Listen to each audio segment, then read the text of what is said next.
Hello everyone. कैसे हैं आप? कैसे चल रही है आपकी तैयारी? आज हम आपके लिए संज्ञा लेकर आए हैं। आज तक आपने ऐसी संज्ञा न पढ़ी है, न देखी है, न सुनी होगी।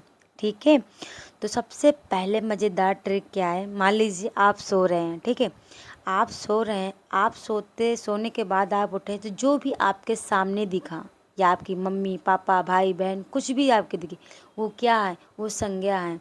आपके सामने बुक पड़ी है, बुक भी एक संज्ञा। आपके सामने फ्रिज कूलर कुछ भी है, वो भी संज्ञा। आप अगर सो भी रहे हैं, सोते वक्त आपको कोई आप में कुछ महसूस कर रहे हैं, तो क्या है? वो भाववाचक संज्ञा है। ठीक है, देखिए, जो दिखे या महसूस हो वो सब क्या है? संज्ञा है। दुनिया में किसी भी चीज़ का नाम ही संज्ञा होता है। आगे देखिए ट्रिक क्या है। अगर आप आँख बंद करते हैं या खोलते हैं, जो भी कुछ दिख रहा है या महसूस हो रहा है, वो सब संज्ञा है।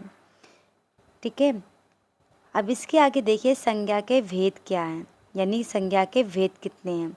संज्ञा के भेद 5 हैं। ठीक है, याद रखने के लिए कहानी क्या है, पहले कहानी सुनिए। मान लो बाजार में एक लड़का है, यानी मान लीजिए बाजार में एक लड़का है जो रास्ते से जा रहा है। उसका नाम राहुल है।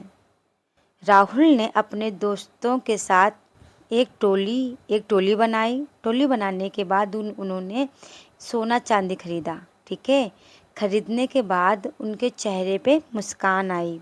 अब देखिए क्या हुआ कहानी में। मान लो बाजार में लड़का, यानी लड़का जो है वो जातिवाचक संज्ञा है। अगर आपने लड़के का नाम ले लिया जैसे राहुल, तो व्यक्तिवाचक संज्ञा हो गई। उन्होंने दोस्तों की एक टोली बना दी। अगर टोली बनाई तो समूहवाचक हो गया। उसके बाद वो जो टोली थी, यानी दोस्तों की जो टोली थी, वो टोली गई सुनार के पास या कहीं भी गई, सोना चांदी खरीदा। सोना चांदी क्या है? द्रव्यवाचक संज्ञा है। उसके बाद सोना चांदी खरीदने के बाद उनके चेहरे पे मुस्कान आई, यानी खुशी हुई। तो मुस्कान यानी खुशी क्या हुई? एक भाववाचक संज्ञा है।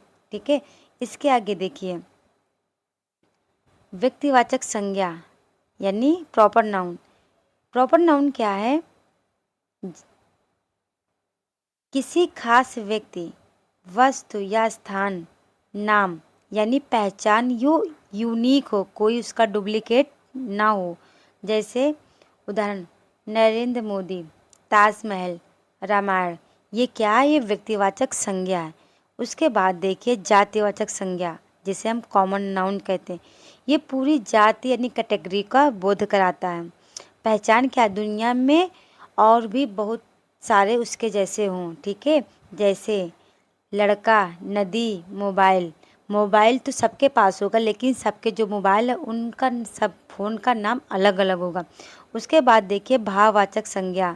ठीक है, भाववाचक संज्ञा क्या है? जिसे हम महसूस कर सकते हैं, यानी फील कर सकते हैं।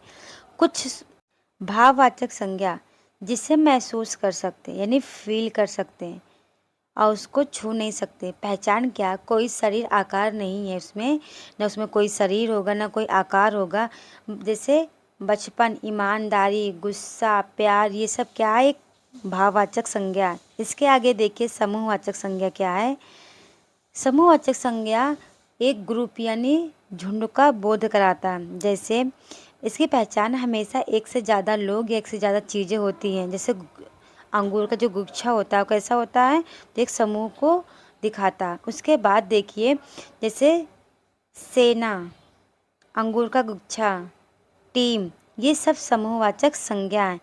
इसके आगे जानेंगे हम द्रव्यवाचक संज्ञा। क्या है? द्रव्यवाचक संज्ञा। द्रव्यवाचक संज्ञा में दूसरी वस्तु बनाई जा सकती है। मान लीजिए लकड़ी है, लकड़ी से हम किसी जैसे मेज़ बना दिया, कुर्सी बना दिया, ये सब मतलब कोई दूसरी चीज़ उससे हम बनाए या बनाए जा सकते हैं। नापने तौलने वाली चीज़ हो, पहचान इसकी गिना नहीं जा सकता। जैसे सोना, पानी, लकड़ी, ये सब क्या है? द्रव्यवाचक संज्ञा है। इसके आगे देखिए जो एग्ज़ाम में जो कन्फ्यूजन होती है, इसके लिए देखिए व्यक्तिवाचक संज्ञा क्या है? व्यक्तिवाचक संज्ञा से जातिवाचक संज्ञा बनाए जाते हैं। जैसे हमारे देश में क्या है? हमारे देश में आज भी जयचंदों की कमी नहीं है। जयचंद जो है मान लीजिए लड़का के नाम हो गए, लेकिन उन्होंने कहा कि जयचंदों की कमी नहीं है, मतलब एक जयचंद नहीं है, वहाँ पे बहुत सारे जयचंद हैं। इसका मतलब है जयचंद मतलब धोखेबाजी की पूरी जाति है।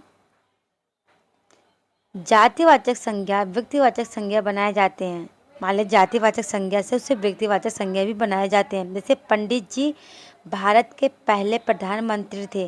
प्रधानमंत्री तो मतलब बहुत सारे बने, लेकिन प्रधानमंत्री जिनका नाम हमने ले लिया वो क्या है, मतलब क्या है, पंडित जी मतलब सिर्फ जवाहरलाल नेहरू वो पहले प्रधानमंत्री बने हैं। ठीक है, आई होप आपको एक क्लास पसंद आई हो।